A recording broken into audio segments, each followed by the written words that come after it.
কিন্তু কোথাও দেখতে পেল না। আহির এটাই ভেবে পাচ্ছে না, রুম তো ভিতর থেকেই বন্ধ ছিল, তাহলে সারিকা গেল কোথায়? আর কিভাবেই বা গেল? হঠাৎ আহিরের চোখ গেল ব্যালকনির দরজার দিকে। দরজাটা হালকা করে খুলে রাখা। অন্যদিন রাতে ঘুমানোর সময় সারিকা সাইফা সবসময় ব্যালকনির দরজা লক করে ঘুমায়। এখন খোলা দেখে আহিরের আর বুঝতে বাকি রইল না সারিকা ওখানেই আছে। ও ধীর পায়ে ব্যালকনির কাছে গিয়ে আস্তে করে দরজাটা খুলে ফোনের টর্চটা সামনের দিকে নিক্ষেপ করল। টর্চের মৃদু আলোতে আহির স্পষ্ট দেখতে পেল সারিকা ব্যালকনির এক কোনায় ফ্লোরে গুটিসুটি মেরে শুয়ে আছে। ও সারিকাকে এখানে দেখে একটা স্বস্তির নিঃশ্বাস ফেলল, কিন্তু পরক্ষণেই সারিকার দিকে ভালো করে তাকাতেই ওর হাত থেকে ফোনটা ঠাস করে ফ্লোরে পড়ে গেল। ও হতবম্ব হয়ে কিছুক্ষণ ওখানে স্থিরভাবে ঠায় দাঁড়িয়ে রইল। তারপর কোনো রকম নিজেকে সামলে নিয়ে ফ্লোর থেকে ফোনটা হাতে উঠিয়ে তড়িঘড়ি করে সারিকার কাছে এগিয়ে গেল। তারপর হাতে থাকা টর্চটা ভালো করে সারিকার গায়ে ধরতেই আহিরের কলিজায় মোচড় দিয়ে উঠল। ও ধপ করে হাঁটু ভেঙে সারিকার সামনে বসে পড়ল।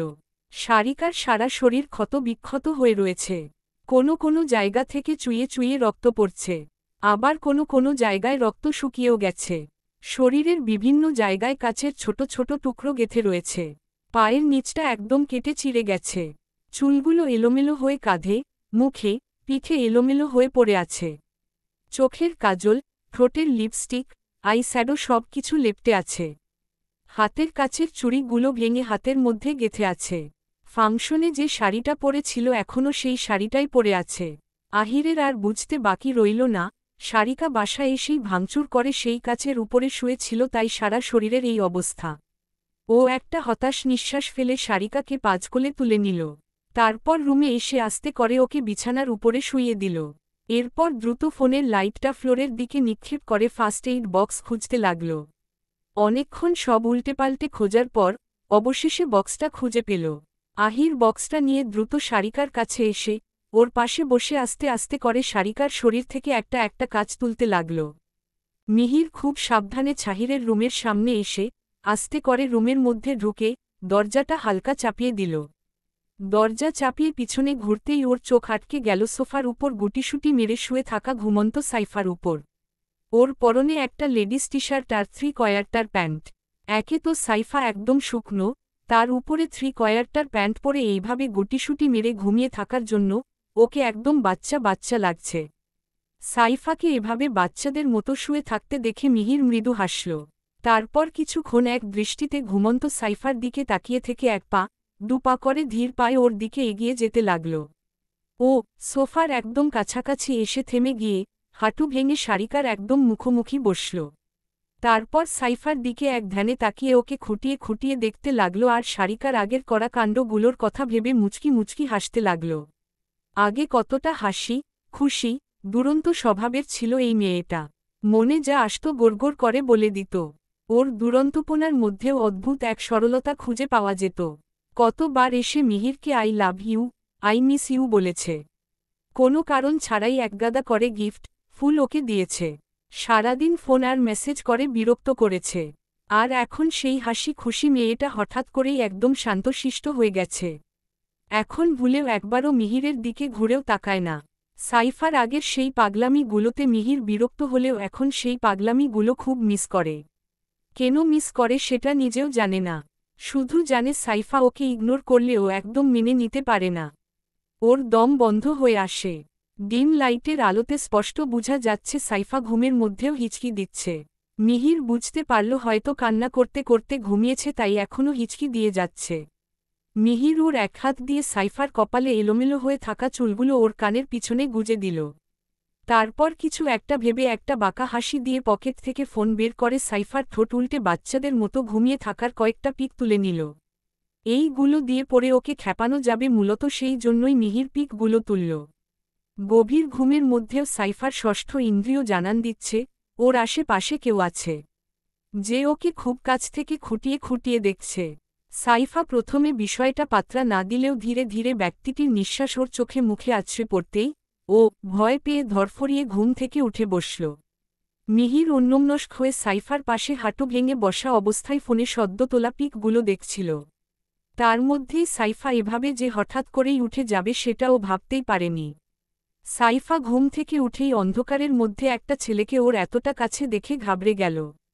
ও যখনই চিৎকার দেওয়ার জন্য উদ্যত হল তখনই মিহির হাতে থাকা ফোনটা সোফার উপরে রেখে দ্রুত এগিয়ে এসে সাইফার মুখটা ধরে সোফার সাথে চেপে ধরল। সাইফা ভয়ে হাত পা ছোড়াছুড়ি করছে, মুখ থেকে উম শব্দ বের করছে। সাইফাকে এমন ছটফট করতে দেখে মিহির ফিসফিসিয়ে বলল, hey don't shout, it's me, Mihir. Mihir নামটা কানে আসতেই সাইফা স্থির হয়ে গেল। ওর চোখ দুটো রসগোল্লার মতো করে মিহিরের চেহারার দিকে তাকালো। হ্যাঁ, এটা সত্যিই মিহির। আবছা আলোর মধ্যেও সাইফার ওকে চিনতে একটু অসুবিধা হল না। ও অবাক হয়ে মিহিরের দিকে তাকিয়ে রইল। আচ্ছা, ও কি আবারও স্বপ্ন দেখছে নাকি সত্যিই মিহির এসেছে? কিন্তু মিহির এত রাতে ওর কাছে কেন আসবে? এসব ভাবতে ভাবতেই মিহির সাইফার মুখ থেকে হাতটা সরিয়ে নিয়ে ওর থেকে ছিটকে দূরে সরে গেল। মুখ থেকে হাত সরাতেই সাইফা জোরে জোরে শ্বাস নিতে লাগল। মিহির ওর মুখ এতটাই জোরে চেপে ধরেছিল যে ওর এতক্ষণ নিঃশ্বাস নিতে কষ্ট হচ্ছিল।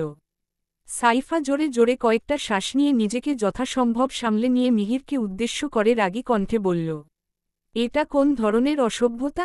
আপনি এত রাতে আমার রুমে কি করছেন? সাইফার মুখ থেকে আপনি ডাক শুনে মিহির ভ্রু কুঁচকে সাইফার দিকে তাকাল।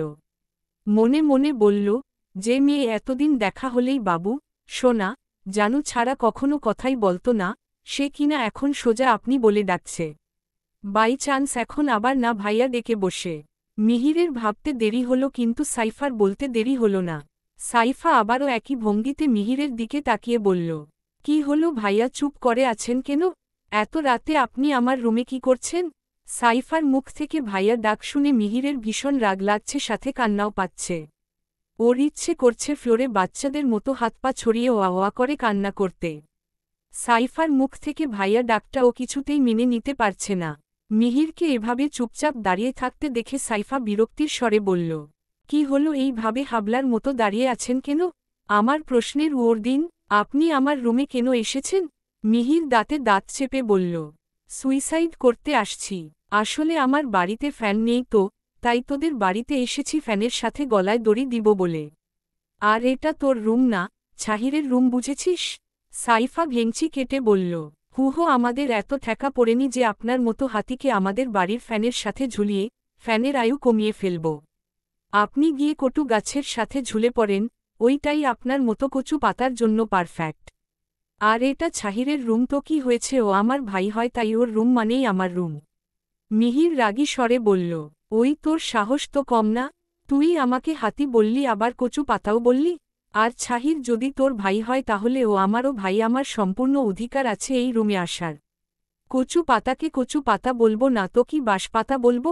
আর এসব বলার জন্য সাহসের কোনো প্রয়োজন নেই, কথা বলতে জানতে হয়, আর সেটা আমি ভালো করেই জানি। ওয়েট, কি বললেন? ছাহির আপনারও ভাই হয় তাই তো? ঠিক আছে, আপনি থাকুন আপনার ভাইয়ের রুমে, আমি গেলাম বাইরে। বলেই সাইফা দরজার দিকে পা বাড়াতে নিলেই মিহির সাইফার হাত ধরে টান দিয়ে নিয়ে গিয়ে ওকে দেয়ালের সাথে চেপে ধরল। তারপর দাঁতে দাঁত চেপে বলল, ইদানিং একটু বেশিই সাহস বেড়ে গেছে তোর। আমার সাথে মুখে মুখে তর্ক করছিস? আমার সাথে কেউ অতিরিক্ত সাহস দেখাতে আসলে তার পরিণতি কি হয় জানিস? সাইফা তাচ্ছিল্য হেসে বলল, কি করবেন, মেরে ফেলবেন? ফেলুন, নো প্রবলেম। এমনিতেই তো মরে গেছি, শুধু শরীরটা বেঁচে আছে, সেটাকেও মেরে ফেলুন। মরে গেলে অন্তত এই অসহ্যকর ভালোবাসা নামক রোগটা থেকে তো বেঁচে যাব। জানেন, মাঝে মাঝে যখন ভাবি আমার ভালোবাসার মানুষটা একদিন অন্য কারো হবে, তাকে আই লাভ ইউ বলবে, তার সাথে বেড শেয়ার করবে, তাকে স্পর্শ করবে, তখন খুব কষ্ট হয়, নিঃশ্বাস নিতে পারি না। দু চোখে পাতা এক করতে পারি না, চোখ বন্ধ করলেই আমার প্রিয় মানুষকে অন্য কারো সাথে ঘনিষ্ঠ অবস্থায় দেখি। বুকের মধ্যে অসহ্য যন্ত্রণা হয়। কি করব কিছু বুঝতে পারি না। নিজেকে শেষ করে দিতে ইচ্ছে করে। কেন আমার সাথে এরকম হলো বলতে পারেন? কেন আমি 4টা বছর ধরে একজনকে সবটা দিয়ে ভালোবেসে গেলাম অথচ সে আমার ভালোবাসাটা বুঝলই না। তাকে বারবার এটা সেটা দিয়ে বুঝাতে থাকলাম আমি তাকে কতটা ভালোবাসি, কিন্তু সে বারবার আমাকে প্রত্যাখ্যান করল, অপমান করল। কি দোষ করেছিলাম আমি? শুধুমায় তাকে মন প্রাণ দিয়ে ভালোবেসে গেছি, এটাই কি আমার একমায় দোষ? কথাগুলো বলতে বলতে সাইফা কেঁদে দিল। মিহির অসহায় চোখে সাইফার দিকে তাকিয়ে আছে। ওর ভিতরটা ধুমরে মুচড়ে শেষ হয়ে যাচ্ছে। ও তো কখনো সাইফার খারাপ চায়নি। শুধু চেয়েছে যাতে ওর থেকে দূরে থাকে। ওই বা কি করত? কাউকে ভালো না বেসেও কি তার সাথে রিলেশনে যাওয়া ঠিক? তাতে তো সেই মানুষটাকে ঠকানো হয়। সাইফা ফোপাতে ফোপাতে বলল, আমি কি এমন অন্যায় করেছি যার জন্য আল্লাহ আমাকে এত বড় শাস্তি দিল? আমি তো সবসময় নামাজ পড়ে মোনাজাতে শুধু একটা মানুষকেই আমার জীবন সঙ্গী হিসেবে চেয়েছি। তাহলে আল্লাহ কেন আমার ভাগ্যে তার নাম লিখল না? আমি এখন বড্ড ক্লান্ত হয়ে গেছি, এখন সবসময় শুধু একটা জিনিসই চাই, সবাইকে ঝামেলা থেকে মুক্ত করে দিয়ে যেন একটা শান্তির ঘুম দিতে পারি। কথাটা বলার সাথে সাথে মিহির সাইফার বাহু ছেড়ে দিয়ে ওকে ঠাটিয়ে একটা চড় মারল। চড়টা খেয়ে সাইফা ফ্লোরে উপুর হয়ে পড়ে গেল। এমনিতেই সারা দিন ফাংশনে কাজ করতে গিয়ে ওর উপর দিয়ে এত ধকল গেছে, তার উপরে রাতেও কিছু খাওয়া হয়নি। তারপর সাইফা ওকে রুম থেকে বের করে দিয়েছে, তাই ঘুমানোর আগে অনেকক্ষণ কেঁদেছে। সব মিলিয়ে ওর শরীর প্রচণ্ড ফুরবল ছিল, তাই থাপ্পড়টা খেয়ে আর নিজেকে সামলাতে পারেনি। মিহির সাইফার বাহু দরে টেনে তুলে দাঁড় করিয়ে দাঁতে দাঁত চেপে বলল, আরেকবার যদি মরার কথা বলেছিস তো তোকে আমি নিজের হাতে খুন করব বলে দিলাম। সাইফা মিহিরকে ধাক্কা দিল। মিহির অচমকা ধাক্কার জন্য মোটেও প্রস্তুত ছিল না, তাই 2 কদম পিছিয়ে গেল। সাইফা ঝাঝালো গলায় বলল, একদম দরদ দেখাতে আসবেন না। আমি মরে যাই বা বেঁচে থাকি তাতে আপনার কি? মিহির কটমট চোখে সাইফার দিকে তাকিয়ে বলল, তুই মরে পচে গলে গেলেও আমার কিচ্ছু আসে যায় না। আর তোর মতো মেয়ের উপরে দরদ দেখব আমি? হুহো, এই স্বপ্ন জীবনেও দেখিস না। আর মিহির আরও কিছু বলতে যাবে তার আগেই সাইফা গিয়ে মিহিরকে শক্ত করে জড়িয়ে ধরে বলল, প্লিজ এমন কিছু বলবেন না যাতে আরও কয়েকটা দিন বেঁচে থাকার ইচ্ছেটাও হারিয়ে ফেলি। আপনাকে বলে বুঝাতে পারবো না, আপনার এই কথাগুলো শুনলে আমার কতটা কষ্ট হয়। আমি জানি আপনি আমাকে সহ্য করতে পারেন না, তাও আমার সামনে এভাবে বলবেন না প্লিজ। আমার দম বন্ধ হয়ে আসে। মিহির স্ট্যাচু হয়ে দাঁড়িয়ে আছে। ও ভাবতেও পারেনি সাইফা ওকে এভাবে এসে জড়িয়ে ধরবে। হঠাৎ করেই ওর হার্ট জোরে জোরে বিট করতে লাগল। মনে হচ্ছে এখনই লাফ দিয়ে বাইরে চলে আসবে। কই, এর আগে তো কখনো সাইফার বা কোনো মেয়ের এতটা কাছে আসাতে এমন অদ্ভুত অনুভূতি হয়নি। হঠাৎ করেই তাহলে আজকে কেন এমন হচ্ছে? ডাইনিং টেবিলে লজ্জায় জড়সড় হয়ে বসে আছে মেঘ। ওর বিপরীত পাশের চেয়ারটায় সোজাসুজি বসে আছে আহান। আহানের দৃষ্টি মেঘের দিকে স্থির। আহানকে এভাবে তাকিয়ে থাকতে দেখে মেঘ লজ্জায় মাথা তুলতে পারছে না। ওর গাল দুটো টমেটো সসের মতো লাল হয়ে গেছে। ওর ঠোঁটের কোণে লজ্জা মিশ্রিত হাসি। তখন একজন সার্ভেন্ট এসে দরজায় নক করায় দুজনই ঘর থেকে বেরিয়ে আসে। এতক্ষণ কি করেছে সেটা ভেবেই মেঘ লজ্জায় মাথা নিচু করে এক দৌড়ে ওয়াশরুমে চলে যায়। মেঘ অনেকক্ষণ শুধু শুধু ওয়াশরুমের ভিতরে ঢুকে বসেছিল। আহানের সমানে আসবে না এই জন্য। তারপর আহানের ধমক খেয়ে ওয়াশরুম থেকে বের হয়েছে। বের হওয়ার পর থেকে লজ্জায় আহানের দিকে একবারও তাকায়নি। সামান্য একটা কিসের জন্যও যে কেউ এতটা লজ্জা পেতে পারে সেটা মেঘকে না দেখলে আহান জানতেই পারত না। মেঘকে এতটা লজ্জা পেতে দেখে আহান মেঘের দিক থেকে চোখ সরিয়ে নিচের দিকে তাকিয়ে মুচকি হাসল। 2 জন মহিলা সার্ভেন্ট কিচেন থেকে ফুড ট্রলিতে করে খাবার এনে একে একে টেবিলে সাজিয়ে রেখে মেঘ আর আহানকে পরিবেশন করতে লাগল। আহান মেঘকে নরমাল করার জন্য হালকা একটু গলা খাকানি দিয়ে বলল, মেঘ খাওয়া শুরু করো। মেঘ আহানের দিকে তাকিয়ে সম্মতি সূচক মাথা নাড়িয়ে চামচ উঠিয়ে এক বাইট মুখের কাছে নিয়েও আবার কিছু একটা ভেবে নামিয়ে রাখল। তারপর মহিলা সার্ভেন্ট দুজনের দিকে তাকিয়ে বলল, আপনার ডিনার করবেন না? একজন মহিলা সৌজন্যতার হাসি দিয়ে বলল, জি ম্যাম, আপনারা খেয়ে নিন, তারপর আমরা খাব। মেঘ নাক কুচকে মুখ থেকে বিরক্তিকর একটা শব্দ বের করে বলল, উফফ, আমাকে একদম ম্যাম বলবেন না। আমার সুন্দর একটা নাম আছে মেঘ। আমাকে সবাই ওই নামেই ডাকে। আপনারাও আমাকে নাম ধরেই ডাকবেন। আর পরে কেন খাবেন?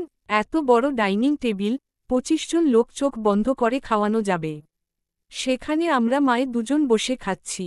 বাকি চেয়ারগুলো খালি পড়ে আছে, তাহলে আপনারা কেন পড়ে খাবেন? আহান মেঘের কথা শুনে মুচকি হাসল ও জানত মেঘ এমন কিছুই একটা বলবে। মহিলা দুজন অবাক চোখে মেঘের দিকে তাকিয়ে আছে। কাজের লোকের সাথে কাউকে এতটা সুন্দর ব্যবহার করতে ওনারা প্রথমবার দেখছে। মেঘ ওনাদের দিকে তাকিয়ে একটু শাসনের স্বরে বলল, কি হলো, আপনারা এখনো দাঁড়িয়ে আছেন কেন? এক্ষুনি আমাদের সাথে বসে পড়ুন আর কিচেনে যারা আছে তাদেরকেও ডেকে নিয়ে আসুন। মহিলা দুজন কি করবে বুঝতে না পেরে আহানের দিকে তাকাল। আহান মুচকি হেসে বলল, সবাইকে ডেকে নিয়ে আসুন। ম্যাডাম যখন একবার আদেশ করেছেন, ম্যাডামের কথা তো আর ফেলতে পারি না। ম্যাডাম যা আদেশ করবে আমাদের তাই করতে হবে।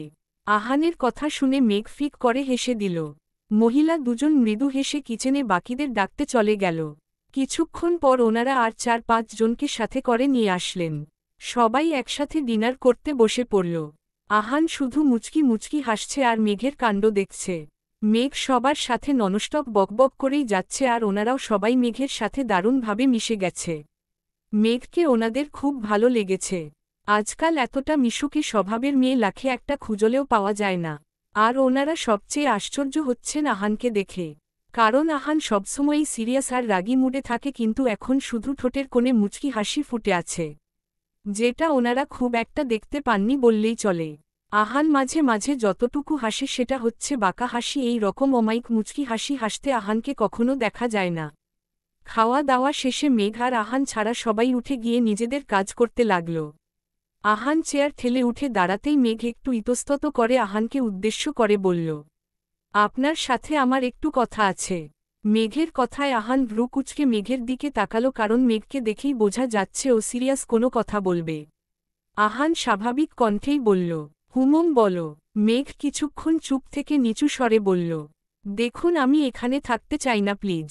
আমি বাসায় যেতে চাই। আমি জানি এই পৃথিবীতে বাবা মায়ের পরে আমি যদি সবচেয়ে কারো কাছে নিরাপদ থেকে থাকি সেটা হচ্ছেন আপনি। সেটা নিয়ে আমার কোনো সন্দেহ নেই। বাট আমরা যেই সমাজে থাকি সেখানে থাকতে গেলে আমাদের কিছু নিয়ম মেনে চলতে হয়। এখানে একটা ছেলের আর একটা মেয়ের বিয়ের আগে এভাবে এক বাড়িতে থাকাটা সবাই খারাপ ভাবে নিবে।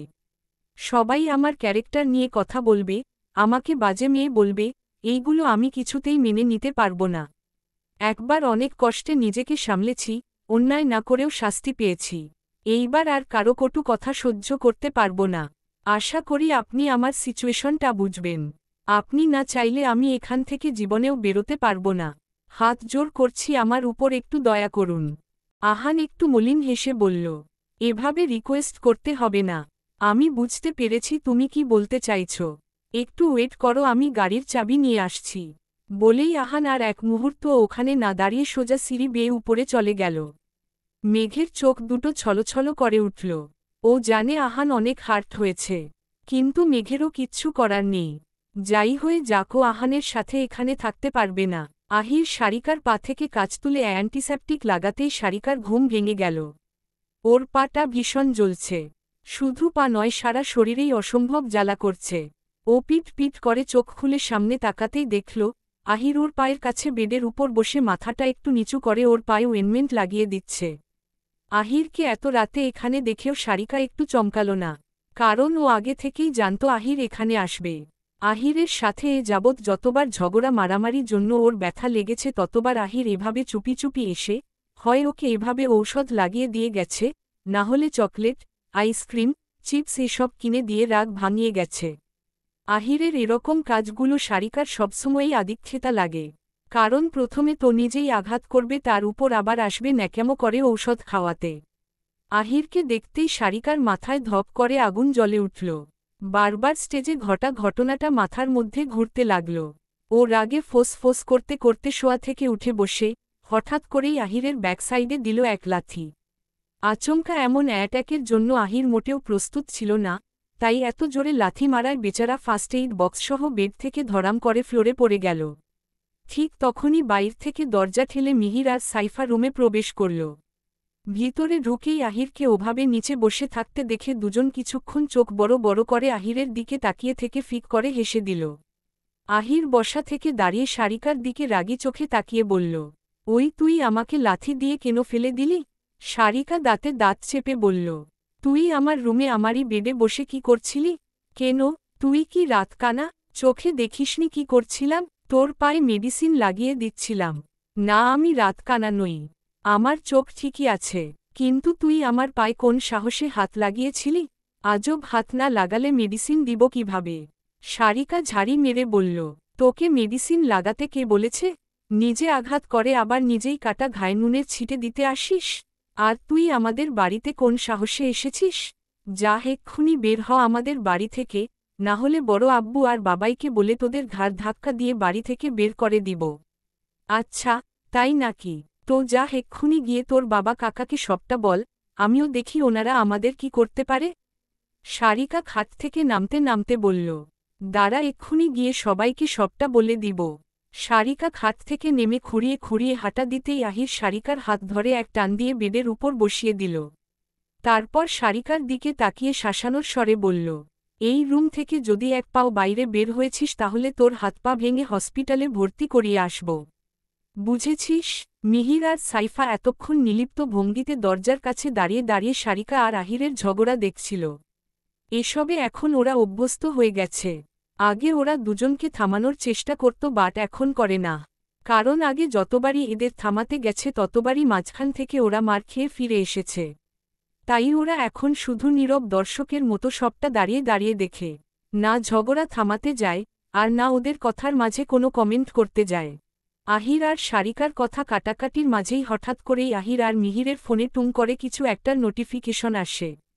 এত রাতে এভাবে দুজনের ফোন একসাথে নোটিফিকেশন আসায় দুইজনেই বেশ অবাক হয়।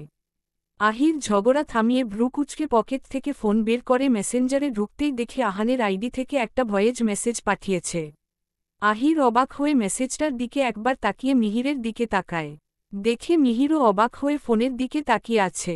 ওরা বুঝতেই পারছে না আহান হঠাৎ এত রাতে ভয়েস মেসেজ কেন পাঠালো। ওরা দুজন তাড়াতাড়ি করে ভয়েস মেসেজটা ওপেন করতেই আহানের কণ্ঠ শুনতে পেল। আহান ভাঙা গলায় ব্যথায় কুকিয়ে উঠা স্বরে বলছে, আমাদের উপরে অ্যাটাক করা হয়েছে।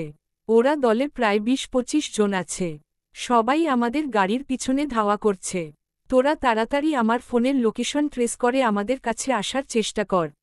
আমার এক হাতে গুলি লেগেছে, সাথে গার্ড ড্রাইভার কিচ্ছু নেই। মেঘও ভীষণ ভয় পেয়েছে। আমার যা হয় হোক তোরা এসে ওকে নিয়ে যা প্লিজ। আমার মেঘের গায়ে যেন একটা আঁচও না লাগে। ইনশাআল্লাহ আমি যতক্ষণ বেঁচে আছি ওর গায়ে একটা ফুলের টোকাও লাগতে দিব না। ভয়েজ মেসেজটা শুনে ওদের চারজনের পৃথিবী থমকে গেল। আহির মিহির স্ট্যাচু হয়ে দাঁড়িয়ে রইল। সারিকা সাইফা হাউমাউ করে কেঁদে দিল। ওদের কান্নার শব্দ কানে আসতেই আহির মিহিরের হুঁশ ফিরে আসল। ওরা আর এক মুহূর্তও দেরি না করে এক দৌড়ে রুম থেকে বেরিয়ে গেল। সিঁড়ির সামনে এসে যখনই সিঁড়ি দিয়ে নামতে যাবে তখনই দেখল হিয়ান হাতে গান নিয়ে দ্রুত এদিকেই দৌড়ে আসছে। ওদের দেখে হিয়ান দাঁড়িয়ে গিয়ে অবাক কণ্ঠে বলল, তোরা এত রাতে এখানে কি করছিস? মিহির সিঁড়ি দিয়ে দৌড়ে নামতে নামতে বলল, পরে বলবো, এখন হাতে একদম সময় নেই, ব্রোর উপরে অ্যাটাক হয়েছে। হিয়ানও ওদের পিছনে দৌড়ে নামতে নামতে বলল, হ্যাঁ আমার কাছে একটু আগেই আহানের ভয়েজ মেসেজ এসেছিল। কোন বাস্টার্ডের বাচ্চারা এত বড় স্পর্ধাটা দেখিয়েছে, একবার জানতে পারি সবগুলোকে জ্যান্ত পুঁতে ফেলব। বলেই ওরা তিনজনই বাসার মেইন গেটের দরজা খুলে বাইরে বেরিয়ে গেল। ছাহির অবাক হয়ে ওদের যাওয়ার দিকে কিছুক্ষণ তাকিয়ে থেকে ও দৌড়ে বাইরে চলে গেল। ছাহির বাইরে এসে দেখল হিয়ান আহির আর মিহির তিনজন তিনটা আলাদা আলাদা গাড়ি আর সাথে কিছু গার্ডস নিয়ে অলরেডি বেরিয়ে গেছে। ওদের এভাবে যেতে দেখে ছাহির ভালোভাবেই বুঝতে পারল বেশ বড় সর কোনো প্রবলেম হয়েছে। ও দ্রুত বাসার ভিতরে এসে দৌড়ে সারিকা সাইফার রুমে গেল। গিয়ে দেখল সারিকা বেডের উপর বসে আর সাইফা ফ্লোরে বসে হাউমাউ করে কাঁদছে।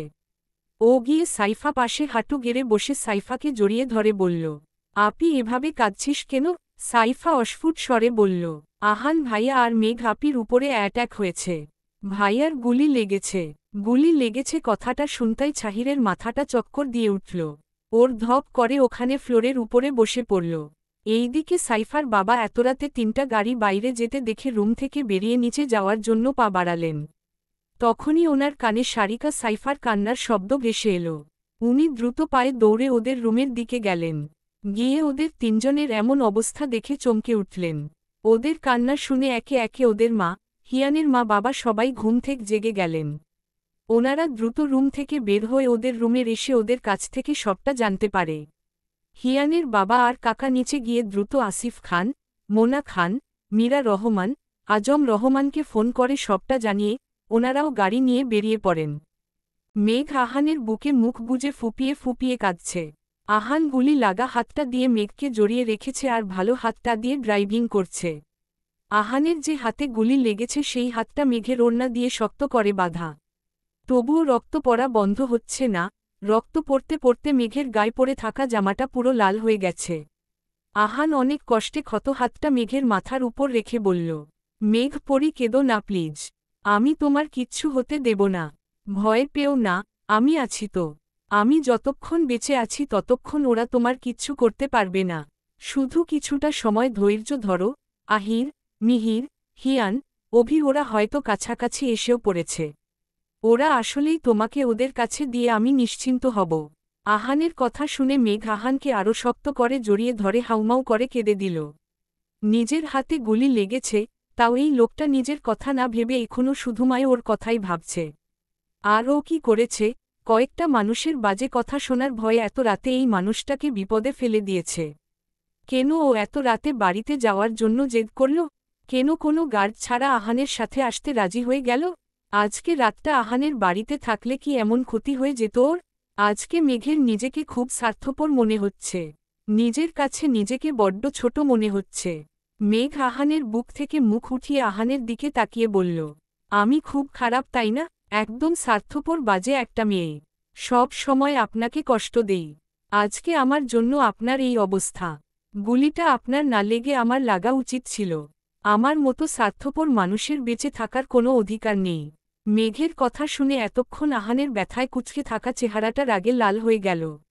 ও মেঘের দিকে হিংস্র বাঘের মতো তাকিয়ে দাঁতে দাঁত চেপে বলল, মেঘ উল্টোপাল্টা কথা বলা বন্ধ করো। তুমি যদি এখন এইসব কথা বলো তাহলে আমার থেকে খারাপ আর কেউ হবে না। ভেবো না হাতে একটা সামান্য গুলি লেগেছে বলে আমি তোমার কিচ্ছু করতে পারবো না। যত যাই হোক আমি আগেও যেমন ছিলাম এখনও সেই রকমই আছি। শুধুমায় তুমি সাথে আছো বলে বাস্টার্ডগুলোকে কিছু করতে পারছি না। তোমাকে সেভ রাখার জন্য আমাকে পালাতে হচ্ছে। না হলে ওদের হারে হারে বুঝিয়ে দিতাম আহান খান আসলে কি জিনিস। কাওয়ার্ডের দল কতগুলো, এতজন এসেও একটা মানুষকে সামনাসামনি অ্যাট্যাক করার সাহস পেল না, পিছন থেকে শ্যুট করল। এরা নাকি আবার গ্যাংস্টার হুহো। Underscore underscore underscore underscore underscore underscore underscore underscore underscore underscore underscore underscore underscore flashback. Megh বাসায় যাবে বলার সাথে সাথে আহান উপর থেকে চাবি নিয়ে এসে মেঘকে নিয়ে বেরিয়ে পড়ে। মেঘ গার্ড নেওয়া পছন্দ করে না তাই আহান সাথে কোনো গার্ডও নেয়নি। ওরা কিছু দূর আসতেই হঠাৎ আহানের চোখে পড়ে হাইওয়ের পাশেই একটা আইসক্রিম পার্লার খোলা আছে। মেঘ আইসক্রিম পছন্দ করে তাই আহান গাড়িটা এক সাইডে দাঁড় করিয়ে মেঘকে একটু বসতে বলে গাড়ি থেকে বের হয়ে গেল। তারপর আইসক্রিম পার্লারের মধ্যে ঢুকে মেঘের জন্য এক বক্স চকলেট ফ্লেভারের আইসক্রিম নিয়ে পার্লার থেকে বের হয়ে যখনই গাড়ির দিকে আসতে যাবে তখনই ওর হাতে একটা গুড়ি এসে লাগল। সাথে সাথে ওর হাতে থাকা আইসক্রিমটা নিচে পড়ে গেল। আহান পিছনে তাকিয়ে দেখল 4টা গাড়ি ওর দিকেই এগিয়ে আসছে। আর গাড়ির মধ্যে থাকা লোকেরা ননস্টপ আহানের দিকে গুলি ছুড়ে যাচ্ছে। আহান দ্রুত দৌড়ে গাড়ির কাছে আসল, কিন্তু দৌড়ে আসতে আসতে আরেকটা গুলি এসে আহানের পেটের এক সাইডে লাগল। গুলিটা লাগার সাথে সাথে ও মুখ থুবড়ে ওর গাড়িটার দরজার সাইডে এসে পড়ল। ব্যথার ওর শ্বাস বন্ধ হয়ে গেল।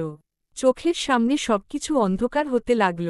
তখনই হঠাৎ আহানের চোখ গেল মেঘের উপর। মেঘ জোরে জোরে গাড়ির দরজা ধাক্কা দিয়ে খোলার চেষ্টা করছে। আহান যাওয়ার আগে দরজাটা বাইরে থেকে লক করে দিয়ে চাবিটা সাথে করে নিয়ে গিয়েছিল। মেঘকে দেখে আহানের মাথায় শুধু একটা কথাই ঘুরতে লাগল, যাই হয়ে যাক ওকে মেঘকে বাঁচাতে হবে। ও নিজেকে অনেক কষ্টে সামলে নিয়ে গায়ে পড়ে থাকা কালো জ্যাকেটের চেইনটা গলা অবধি লাগিয়ে দিল, যাতে মেঘ পেটে লাগা গুলিটা দেখতে না পারে। তারপর নিজেকে যথাসম্ভব সামলে নিয়ে গাড়ির মধ্যে ঢুকে গাড়ি স্টার্ট দিল। আহানের এমন অবস্থা দেখে মেঘ হাউমাউ করে দিল। ওর গায়ে জড়ানো থাকা ওড়নাটা দিয়ে দ্রুত আহানের হাত বেঁধে দিল। আহানের এত কষ্ট হওয়া সত্ত্বেও মেঘকে ওর জন্য এভাবে কাঁদতে দেখে ওর ঠোঁটের কোণে এক চিলতে প্রাপ্তির হাসি ফুটে উঠল। আহান চেয়েছিল ওদের সাথে কোনো ঝামেলা না করে দ্রুত ড্রাইভ করে মেঘকে নিয়ে কোথাও একটা সেফ জায়গায় চলে যাবে, কিন্তু সেটা আর সম্ভব হল না। ওরা কিছু দূর আসতেই এক এক করে আরও 3টা গাড়ি ওদের সাথে এসে যোগ হল। টোটাল 7টা গাড়ি বারবার এদিক সেদিকের রাস্তা থেকে ঢুকে আহানের গাড়ির সামনে এসে ওদের থামানোর চেষ্টা করছে।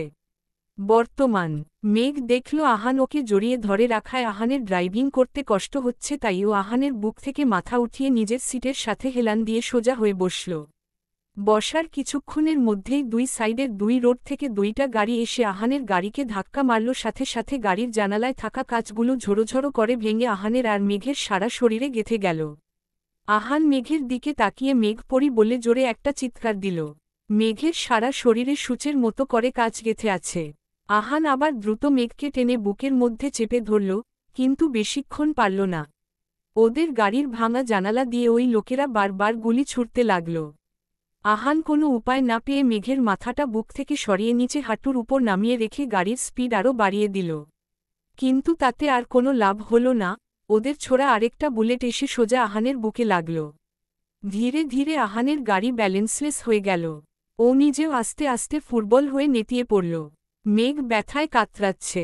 ওর ভয়ে আবার প্যানিক অ্যাট্যাক হয়েছে, যেমনটা 4 বছর আগে হয়েছিল মিহিরকে চোখের সামনে গুলি খেতে দেখে। ও টেনে টেনে শ্বাস নিচ্ছে। আহানের চোখ থেকে পানি গড়িয়ে পড়ছে। নিজেকে আজকে বড্ড অসহায় লাগছে ওর। ভালোবাসার মানুষটা চোখের সামনে এভাবে কষ্ট পাচ্ছে, কিন্তু ওর দেখা ছাড়া আর কিছুই করার নেই। যার গায়ে এই 4 বছরে একটা আঁচড় অবধি লাগতে দেয়নি, তার শরীর থেকে আজকে রক্ত ঝরছে। আহান অনেক কষ্টে মেঘের মাথাটা উপরে উঠিয়ে বুকের সাথে চেপে ধরে কান্না জড়িত কণ্ঠে বলল, আই অ্যাম সরি মেঘ পড়ি। আমি তোমাকে সেভ করতে পারিনি। দেখো তোমার গায়ে কতটা আঘাত লেগেছে, কিন্তু আমার শুধু দেখা ছাড়া কিছুই করার নেই। আমাকে মাফ করে দাও প্লিজ। মেঘ আহানকে একটু জড়িয়ে ধরতে চাইছে, কিন্তু পারছে না। ওর শরীর অবশ হয়ে আছে, যেমনটা একজন প্যারালাইজড রোগীর হয় তেমনটা। ও সব শুনতে পারছে, বুঝতে পারছে, কিন্তু হাত পা নাড়াতে পারছে না। ও জোরে শ্বাস নিচ্ছে, হয়তো আর একটু পরই ওর শ্বাসটা বন্ধ হয়ে যাবে। আহান মেঘের কপালে একটা চুমু খেয়ে ধীর কণ্ঠে বলল, I love you. I love you very much. এই 3 শব্দের কথাটা বলার জন্য আমি এতগুলো বছর অপেক্ষা করেছি।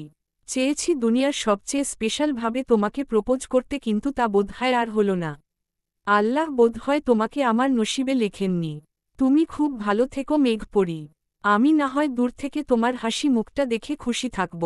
সবাই তো আর নিজের ভালোবাসা পায় না। আমার ভালোবাসাটাও না হয় অপূর্ণ থেকে যাক। দোয়া করি তোমার স্মৃতি থেকে আহান নামক ব্যক্তিটির সব চিহ্ন মুছে যাক।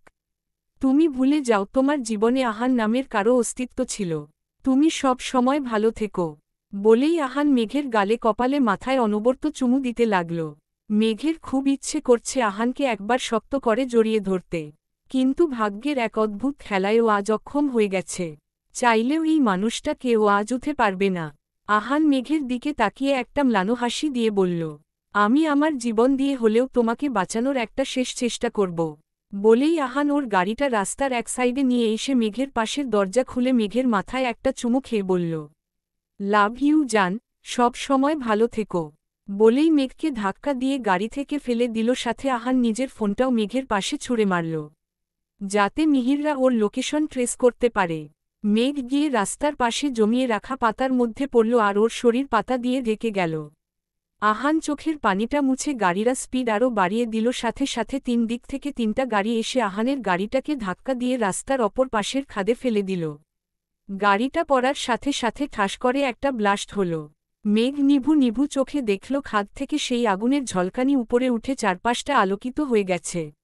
ও আর চোখ খোলা রাখতে পারল না, আস্তে করে নিজের চোখ দুটো বন্ধ করে নিল।